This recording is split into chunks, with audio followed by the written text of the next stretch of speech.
नमस्कार साथियों यूपी में उत्तर प्रदेश में अनुदेशकों की भर्ती होने वाली है। सबसे बड़ी बात है साथियों कि आखिर इसकी भर्ती होगी कैसे और जिला वाइज कितनी सीटें हैं। तो साथियों आज मैं अपने वीडियो में बताऊंगा, A to Z बात बताऊंगा कि भैया अनुदेशकों की भर्ती के लिए आपको क्या चीज़ चाहिए। और यहाँ पर मैं आपको मानदेय बता दूं, सबसे बड़ी मानदेय है। मानदेय क्या होगा देखिएगा, अनुदेशकों को सरकार की तरफ से 17,000 रुपया तो मिलेंगे प्लस 2,000 रुपये और मिलेगा।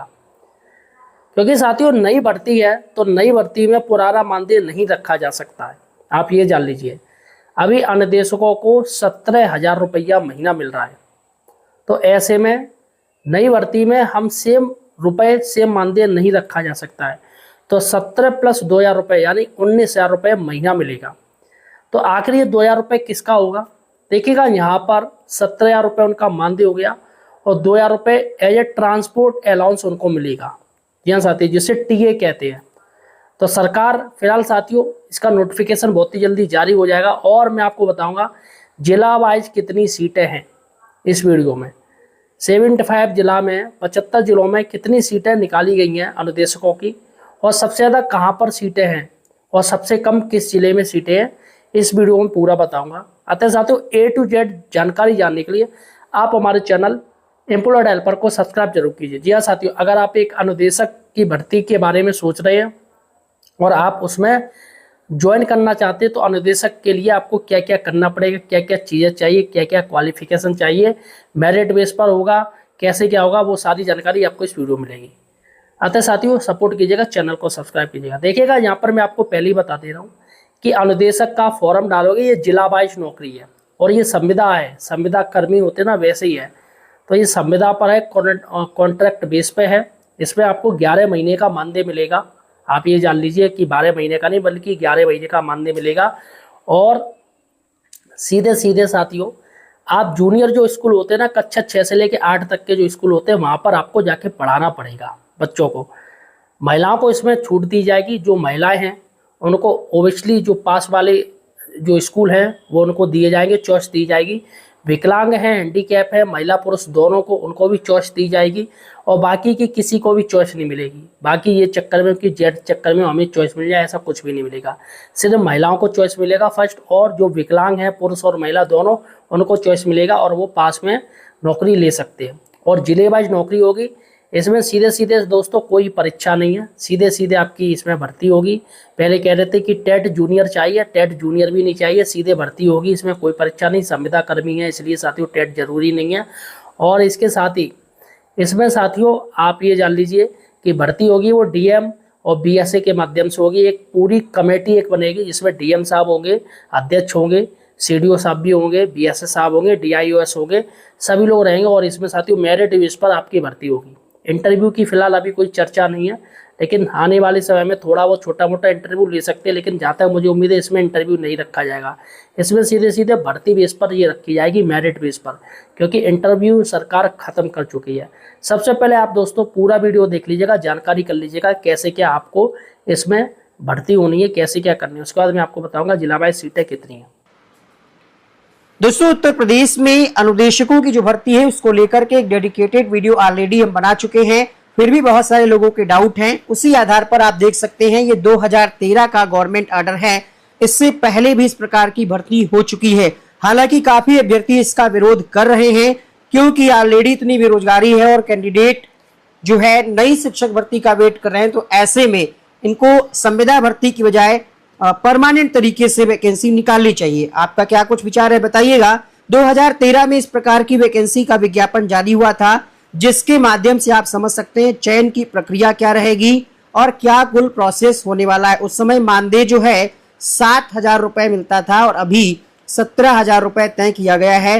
लेकिन हमें लगता है जब तक ये विज्ञापन आएगा तब तक हो सकता है कुछ और बदलाव हो सकते हैं।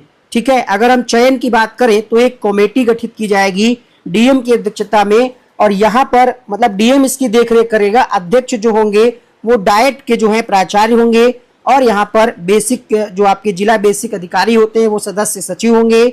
और संबंधित जनपद के मुख्यालय पर जो आपका राजकीय बालिका इंटर कॉलेज है उसके जो वरिष्ठ प्रधानाचार्य हैं वो इसके सदस्य होंगे। जिलाधिकारी संबंधित जनपद के द्वारा नियमित एक निर्दिष्ट अधिकारी होंगे। ये लोग फाइनल जो है गठित करेंगे, मतलब प्रोसेस को आगे बढ़ाएंगे। अर्हता की बात करें, जहां तक मुझे लगता है जब सब चीजों में बदलाव हो रहा है, फिलहाल पिछले आधार पे आप अपने सब्जेक्ट या अपनी क्वालिफिकेशन को चेक कर सकते हैं, लेकिन अभी तक की जो जानकारी है उसके हिसाब से इसमें डीएलएड बीएड नहीं मांगा गया है, ना ही सीटेट या टेट मांगा गया है। ये चीज क्लियर कर लीजिएगा। बिना डीएलएड बीएड, बिना सीटेट टेट के ये वैकेंसी आएगी, परमानेंट नहीं है, अंशकालिक है। 11 महीने का आपका जो है एक तरीके से कॉन्ट्रैक्ट रहेगा और उस दौरान आपको 17,000 रुपये सैलरी प्रतिमाह, सैलरी कहना गलत होगा, मानदेय आपको मिलेगा। और यहाँ पर कैशलेस चिकित्सा का लाभ आपको और आपके जो आश्रित होंगे उनको मिलेगा। पिछली वैकेंसी के आधार पर अगर हम बताएं तो शैक्षिक अर्हता को आप देख सकते हैं। आर्ट एजुकेशन के अंतर्गत यानी कला शिक्षा हेतु अंशकालिक अनुदेशकों की जो शैक्षिक अर्हता है वो क्या होगी, इंटरमीडिएट आपने किया हो कला विषय के साथ तथा बीए हो, और अगर ये नहीं किया है आपने अथवा लगाया, मतलब इन दोनों में से कोई एक होना चाहिए। ड्राइंग अथवा पेंटिंग के साथ बीए किया हो, फिर से अथवा लगा हुआ है, यानी इंटरमीडिएट के साथ भारत में विधि द्वारा स्थापित किसी विश्वविद्यालय अथवा मान्यता प्राप्त संस्थानों द्वारा प्रदत्त कला में विशेष उपाधि अथवा डिप्लोमा, इन तीनों में से कोई एक अगर होगा तो आप कला विषय के लिए आवेदन कर पाएंगे। अब बात करते हैं हेल्थ और फिजिकल एजुकेशन की, तो यहाँ पर स्वास्थ्य एवं शारीरिक शिक्षा के लिए क्या होना चाहिए, स्नातक। अब यहाँ पर तथा लगा हुआ है, यहाँ पर अथवा नहीं है। स्नातक यानी ग्रेजुएशन के साथ साथ आपने व्यायाम शिक्षा में डिप्लोमा या भारत में विधि द्वारा स्थापित किसी भी यूनिवर्सिटी से व्यायाम शिक्षा में डिप्लोमा या उसके समकक्ष अगर कोई और योग्यता है जिसको और किसी नाम से जानते हैं वो आपने किया हो। ठीक है। तीसरा है यहाँ पर वर्क एजुकेशन, कार्य शिक्षा की अगर हम बात करें तो जिसमें 4 विषय हैं। इसमें है आपका कंप्यूटर शिक्षा, गृह शिल्प और संबंधित कला और उद्यान कला और फल संरक्षण। अब इसमें क्या होना चाहिए, तो 4 विषयों से प्रति विद्यालय में एक ही विषय का चयन करते हुए संबंधित विषय के एक अंशकालिक अनुदेशक की नियुक्ति विद्यालय में की जाएगी। शिक्षा के क्षेत्र में वर्तमान परिप्रेक्ष्य को दृष्टिगत रखते हुए जनपद में कंप्यूटर शिक्षा के लिए 35% पद, गृह शिल्प एवं संबंधित कला के लिए 35%, उद्यान एवं फल संरक्षण के लिए 15% और कृषि विषय के लिए 15%। यानी ये डिवाइडेशन जो होगा वो 35-35 और 15-15 के रेशियो में होगा। कंप्यूटर शिक्षा के लिए अर्हता क्या होनी चाहिए, तो कंप्यूटर शिक्षा के अंशकालिक अनुदेशकों को उन्हीं विद्यालयों हेतु चुना जाएगा जहां पर मतलब ऐसी व्यवस्था हो जिन विद्यालयों में कंप्यूटर एडेड लर्निंग से आच्छादित होंगे और वहां पर नामांकन 100 से अधिक हो। योग्यता की बात करें, बीएससी कंप्यूटर साइंस में आपने कर रखा हो या फिर आपने बीसीए कर रखा हो, डोएक से ए लेवल। बहुत सारे लोग कह रहे थे हमने ओ लेवल कर रखा है, इस नोटिफिकेशन के हिसाब से ए लेवल मांगा जा रहा है, ओ लेवल नहीं मांगा जा रहा है।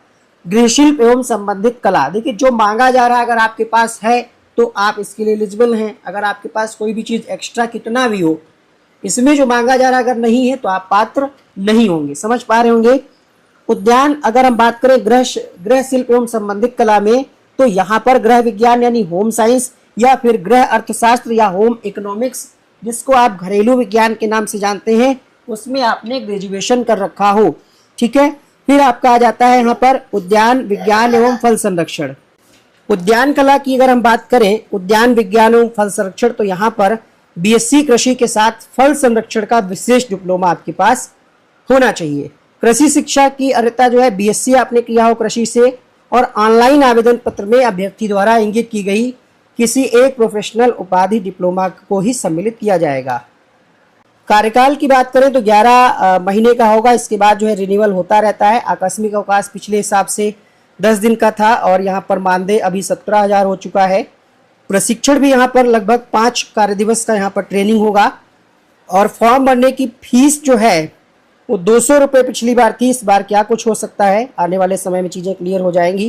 पिछली बार यहाँ पर अनुसूचित जनजाति के अभ्यर्थियों के लिए 100 रुपये और अन्य अभ्यर्थियों के लिए 200 था। अनुसूचित जनजाति एवं अनुसूचित जाति के लिए 100 रुपये था और बाकी के लिए 200 रुपये था। इस बार जहाँ तक ये 500 रुपये इसका भी रखेंगे और हो सकता है अगर प्रक्रिया को कठिन बनाना होगा तो डीएलएड या बीएड यहाँ पर कर सकते हैं, ऐसी संभावनाएं हैं। ठीक है। विज्ञापन कब आएगा इसका तो अभी कुछ क्लियर नहीं है। ठीक है। अभी मान करके चलिए कि 1 महीने का समय तो लगेगा ही, ऐसे आपको जिला वाइज वैकेंसी देखने को मिलेंगी।